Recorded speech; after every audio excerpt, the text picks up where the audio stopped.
ഞാൻ മനസ്സിലാക്കുന്ന U D എഫിൻ്റെ ഭാഗത്തു നിന്ന് കാര്യമായ പ്രഷർ അവർ കൊടുക്കുന്നുണ്ട് ഇങ്ങോട്ട് കൊണ്ടുവരാൻ എന്നുള്ളതാണ്. മുസ്ലിം ലീഗ് അതിനകത്ത് ഒരു ഇനീഷ്യേറ്റീവ് എടുക്കുന്നുണ്ടാവും. കാരണം യു ഡി എഫിനകത്ത് അവരെ കൊണ്ടുവരിക എന്ന അഭിപ്രായം കാര്യമായിട്ട് തന്നെ ഉണ്ട്. കൊണ്ടുവരിക എന്ന് വെച്ചാൽ അതിപ്പോൾ നമ്പറുകൾ നോക്കിയിട്ട് മാത്രമൊന്നുമല്ല. എല്ലാ ഗ്രൂപ്പ് ഓഫ് ആളുകളും യു ഡി എഫിനൊപ്പം ചേർന്നിരിക്കുന്നു. വിട്ടുപോയവരെല്ലാം മടങ്ങി വന്നിരിക്കുന്നു. യു ഡി എഫിൻ്റെ കാലമാണിതെന്ന സന്ദേശം ഉണ്ടാക്കുക. നേരത്തെ പറഞ്ഞ പോലെ ഒരു സൈക്കോളജിക്കലായിട്ടുള്ള ഒരു പ്രതീതി സൃഷ്ടിക്കുന്നതിന് അത് പ്രധാനമാണ്. എന്നാൽ അതുമാത്രവുമല്ല, അതിനപ്പുറം വേറെ പ്രധാന ഘടകമുണ്ട്. മുസ്ലിം ലീഗിനെ സംബന്ധിച്ചുള്ള ഏറ്റവും വലിയ ബോധറേഷൻ ഇതൊരു മുസ്ലിം ഫ്ലേവറുള്ള മുന്നണിയാണ് എന്ന് പറയാതെ പറയുന്നുണ്ട് ശത്രുക്കളെല്ലാം. ഇപ്പോഴും ജയിച്ചാൽ മുസ്ലിം ലീഗുകാർക്കാണ് കൂടുതൽ അധികാരം കിട്ടാൻ പോകുന്നത്. മുസ്ലിം ലീഗാണ് അവിടുത്തെ പ്രധാനപ്പെട്ട പാർട്ടി. അതൊരു മുസ്ലിം മുന്നണിയാണ്. മുസ്ലിം ലീഗ്, ജമാഅത്തെ ഇസ്ലാമി, SDP എന്നൊക്കെ പറയാണ്. അപ്പോൾ അതിൻ്റെ ഒരു നഷ്ടം അനുഭവിക്കാൻ സാധ്യതയുള്ളത് ഈ പറഞ്ഞ മധ്യകേരളത്തിലടക്കം ഒരു പക്ഷേ തിരിഞ്ഞു പ്രവർത്തിച്ചേക്കാം.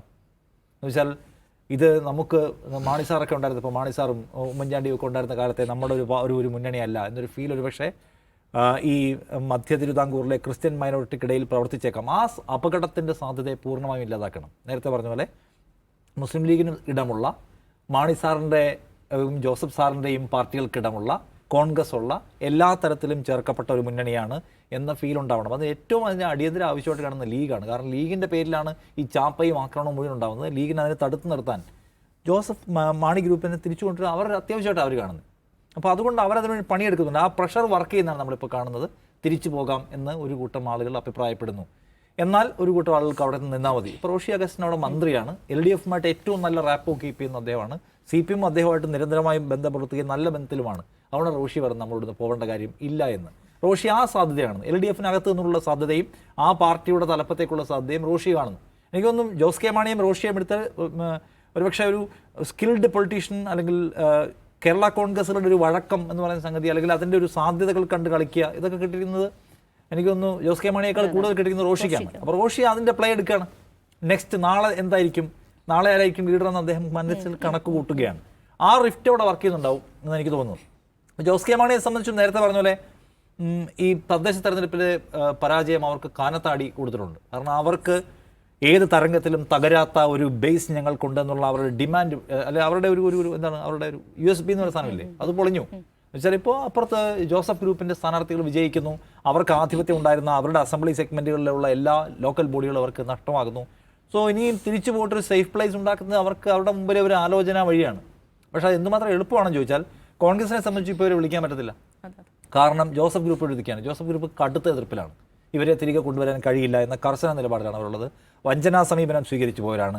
നമ്മൾ ജനങ്ങൾക്ക് തെറ്റായ സന്ദേശം കൊടുക്കുകയാണെന്നാണ് ജോസഫ് ഗ്രൂപ്പിൻ്റെ നിലപാട്. എന്ന് മാത്രമല്ല, ജോസഫ് ഗ്രൂപ്പ് കഴിഞ്ഞ ഇലക്ഷനിൽ 10 സീറ്റ് മത്സരിച്ചു. ജയിച്ചത് 2 സീറ്റിൽ മാത്രമാണെങ്കിലും അവർക്ക് ഇനിയും അവിടെ പ്രതീക്ഷകളുണ്ട്. കോൺഗ്രസിനകത്തും ഒരു ഗ്രൂപ്പ് ഓഫ് ആളുകൾ DCC ഒക്കെ ഇവരെ തിരിച്ചു കൊണ്ടുവരണ്ടെന്ന് വിചാരിക്കുന്നു. കാരണം ജോസഫ് ഗ്രൂപ്പ് കഴിഞ്ഞ തവണ ദുർബല വിജയം നേടിയത് കൊണ്ട് അതിൽ ചില സീറ്റുകൾ നമുക്ക് എടുക്കാം.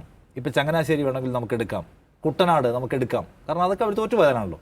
അവിടെയൊക്കെ എടുത്താൽ കോൺഗ്രസിന് അവിടെ ജയിക്കാമെന്ന് കണക്ക് കൂട്ടി കോൺഗ്രസ്സുകാർ ഒരു പണിയെടുത്തുകൊണ്ടിരിക്കുകയാണ് ഒരു വശത്ത്.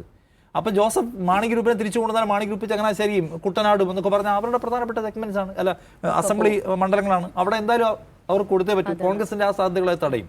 അതുകൊണ്ട് അകത്ത് കടുത്ത എതിർപ്പ് കോൺഗ്രസിൻ്റെ ആ പ്രാദേശിക നേതൃത്വത്തിനുമുണ്ട്, ജോസഫ് ഗ്രൂപ്പിനുമുണ്ട്. ആ എതിർപ്പ് അവിടെ ഉള്ളതുകൊണ്ട് KC വേണുഗോപാലിനോ അല്ലെങ്കിൽ VD സതീശനോ വന്നാൽ എല്ലാവർക്കും സ്വാഗതം വരട്ടെ എന്ന് പറയാൻ കഴിയില്ല. അവർക്കിത് കേട്ടേ പറ്റും. ഇനി ഒരു ഡിമാൻഡുമായിട്ട് അവരിങ്ങോട്ട് വന്നാൽ വരുമ്പോഴാണല്ലോ അവർക്ക് സംസാരിക്കാനും പറ്റുക. ഇവർക്ക് ഇവരുടെ ഉപാധികൾ കൊണ്ട് വെക്കുക, അവരുടെ ഡിമാൻഡ്സിനെ ഒന്ന് സമ്മർദ്ദത്തിലൂടെ ഒന്ന് ചെറുതാക്കുക എന്ന് പറയുന്ന പണിയൊക്കെ എടുക്കാൻ പറ്റും. അപ്പോൾ അതുകൊണ്ട് അവരതിനെ വെയിറ്റ് ചെയ്യായിരിക്കും. എന്നാലും മുസ്ലിം ലീഗ് വഴി അവരതിനകത്ത് ഓപ്പറേറ്റ് ചെയ്തെന്നാണ് എനിക്ക് തോന്നുന്നു. ഞങ്ങളുടെ ഇപ്പോൾ മാറാനുള്ള കാരണം എന്ന് ചോദിച്ചാൽ കേരള കോൺഗ്രസ്സുകൾക്ക് മുന്നണി മാറാൻ അങ്ങനെ പ്രത്യേകമായ ഗൗരവപ്പെട്ട കാരണങ്ങൾ എന്തെങ്കിലും ഉണ്ടാവണമെന്നില്ല. അവർക്ക് കാരണം ഉണ്ടാക്കിയെടുക്കാനൊക്കെ സ്കില്ലുള്ള ആൾക്കാരാണ് അവർ. മാണി സാറ് മുന്നണി മാറുന്നതിന് പ്രത്യേകിച്ച് കാരണങ്ങൾ വല്ലതും ഉണ്ടായിട്ടുണ്ട്? പലപ്പോഴും ഉണ്ടായിട്ടില്ല. Mani sir UDF വിട്ടുപോയതിനാണ്. മാണി സാറുമായി ബന്ധപ്പെട്ട ഏതോ വിവാദത്തിൽ കോൺഗ്രസിലെ ചില കേന്ദ്രങ്ങൾ അദ്ദേഹത്തെ, പാർട്ടി ലീഡറെ അപമാനിക്കാൻ വേണ്ടി നീക്കം നടത്തിയെന്ന് പാർട്ടി വിചാരിക്കുന്നു. അതുകൊണ്ട് ഞങ്ങൾ ഇവിടെ ഇറങ്ങിപ്പോവാണ്. ഇറങ്ങി അങ്ങോട്ട് പോകുന്നു, എങ്ങോട്ടും പോകുന്നില്ല, ഇറങ്ങി അങ്ങോട്ട് മാറിയിരിക്കുകയാണെന്ന് പറഞ്ഞ് സമ്മർദ്ദം ഉണ്ടാക്കിയതാണ് അവർ. അതിന് തലേന്ന് വരെ UDF വിടുന്നതിനെ കുറിച്ച് ആലോചിക്കുന്നില്ല എന്ന് പറഞ്ഞാണ് മാണി സാർ. ഞങ്ങൾ ഇപ്പോൾ നിൽക്കുന്നത് UDFലാണെന്ന് അദ്ദേഹം പറയപ്പോഴും. കാരണം ഞങ്ങൾ നാളെ മുന്നണി മാറാനുള്ള സാധ്യത അവിടെ ഇട്ടേക്കും, എന്നാൽ ഇപ്പോൾ ഇവിടെയാണെന്നും പറയും. നോക്കൂ, ഇന്നിപ്പോൾ ജോസ് കെ മാണി പറഞ്ഞിട്ടുള്ള എന്താണ്? ഞങ്ങൾ മുന്നണി മാറുന്ന പ്രശ്നമേ ഇല്ല എന്നില്ല. ആദ്യം അദ്ദേഹം ഇട്ട പോസ്റ്റിനകത്ത് മറ്റേ വാക്കില്ല. രണ്ടാമതാണ് ഇടതുപക്ഷ രാഷ്ട്രീയത്തിനൊപ്പമാണെന്ന് എഡിറ്റ് ചെയ്യുന്നത് കമൻറ്റുകൾ വന്നതിന് ശേഷം. അതിനുശേഷം ഇപ്പോൾ അദ്ദേഹം LDFനകത്ത് ഉറച്ചു നിൽക്കുമെന്ന്, ഈ നിയമസഭാ തെരഞ്ഞെടുപ്പ് LDFൻ്റെ ഭാഗമായിക്കൊണ്ട് തന്നെയാണ് ഞങ്ങൾ ഇലക്ഷൻ നേരിടാൻ പോകുന്നത് എന്നുള്ള വാചകം ഉൾപ്പെടുത്തിയിട്ടില്ല. പോട്ടെ, ഇടതു രാഷ്ട്രീയത്തിനൊപ്പം നിൽക്കുമെന്ന് പറയുന്നത് തന്നെ അവർക്ക് ഇനിയും ഓപ്ഷൻസ് ഉണ്ട്. 3 മാസം കേരള കോൺഗ്രസിന് മുന്നണി മാറാനുള്ള കാരണം ഉണ്ടാക്കിയെടുക്കാൻ ചെറിയ ആവശ്യമായ സമയമുണ്ടെന്നാണ് ഞാൻ വിചാരിക്കുന്നത്. ആ പ്രിവിലേജും അവർക്കുണ്ട്. നമ്മൾ പറഞ്ഞ പോലെ വളരും തോറും പിളരും തോറും വളരും എന്നത് അവർക്ക് അനുവദിച്ചു കൊടുക്കപ്പെട്ടിരിക്കുന്ന ഒരു സംഗതി. നിങ്ങൾ പിളർന്നോളൂ, നിങ്ങൾ കേരള കോൺഗ്രസ് അല്ലേ, നിങ്ങളുടെ മുന്നണി മാറിക്കോളൂ, നിങ്ങൾ കേരള കോൺഗ്രസ് ആണല്ലോ, മാണി സാറിൻ്റെ പാർട്ടി അല്ലേ, അല്ലെങ്കിൽ ജോസഫ് ഗ്രൂപ്പ് അല്ലേ, നിങ്ങൾക്ക് മാറാം. അത് കേരളം അവർക്ക് അനുവദിച്ചു കൊടുത്തിട്ടുണ്ട്. അവർ പരിധി കഴിഞ്ഞ് ഓടിച്ചൊന്നും അവരോട് ഉണ്ടാവത്തില്ല, മറ്റു പലരോടും ഉള്ളതുപോലെ. അപ്പോൾ അതുകൊണ്ട് മാറാനൊന്നും അവർക്ക് പ്രയാസം ഉണ്ടാവില്ല. മാറാൻ അതിലെ ബഹുഭൂരിപക്ഷം ആൾക്കാരും ആഗ്രഹിക്കുന്നു. എനിക്ക് തോന്നുന്നു അവരെ പിന്തുണയ്ക്കുന്ന സഭാ നേതൃത്വം പോലും ഇപ്പോഴത്തെ കാറ്റ് മാറുന്നത് മനസ്സിലാക്കുകയും ചേഞ്ച് എടുക്കുന്നതാണ് നല്ലതെന്ന് അവരെ അഡ്വൈസ് ചെയ്യുന്നുണ്ട്. ആ സമ്മർദ്ദം ആ പാർട്ടി അനുഭവിച്ചുകൊണ്ടിരിക്കുകയാണ്. അതിന് വൈകാതെ ആ തീരുമാനത്തിലേക്ക് പ്രവേശിക്കേണ്ടി വരുമെന്ന് എനിക്ക് തോന്നുന്നു. അല്ലെങ്കിൽ ഈ പറഞ്ഞ മധ്യമേഖലാ ജാഥയിലിൻ്റെ നേതൃത്വം എടുക്കാൻ പറ്റില്ല എന്നുള്ള, ഇപ്പോൾ വേറെ തിരക്കുണ്ട്, വിദേശയാത്ര വേണമെന്നൊക്കെയുള്ള അത്തരം സില്ലി റീസൺസിൻ്റെ പേരിൽ മാറിയിരിക്കുന്നു എനിക്ക് തോന്നുന്നില്ല. അപ്പോൾ അതുകൊണ്ട് കേരള കോൺഗ്രസിനകത്ത് സംതിങ് എന്തോ സംഭവിക്കാൻ പോകുന്നു. അത് പക്ഷേ പിളർന്നേക്കാം. ഇനി പോകാനാണ് പരിപാടിയെങ്കിൽ റോഷിയെ ഇപ്പുറത്ത് നിർത്താനായിരിക്കും CPM ശ്രമിക്കുക. പിളർന്ന് വരട്ടെ. ഇനി പിളർന്നാണ് വരുന്നതെങ്കിൽ ആ പിളർന്നു വരുന്നതിനെ അക്കോമഡേറ്റ് ചെയ്യുമ്പോൾ ആ നിലയ്ക്ക് അക്കോമഡേറ്റ് ചെയ്താൽ മതിയല്ലോ, എല്ലാം കൂടെ വാരി കൊടുക്കേണ്ടി വരില്ല. UDF-ന് ആ നിലയ്ക്ക് സൗകര്യമായിരിക്കും. അത് സംഭവിക്കാനുള്ള സാധ്യത തള്ളിക്കളയാൻ പറ്റില്ല.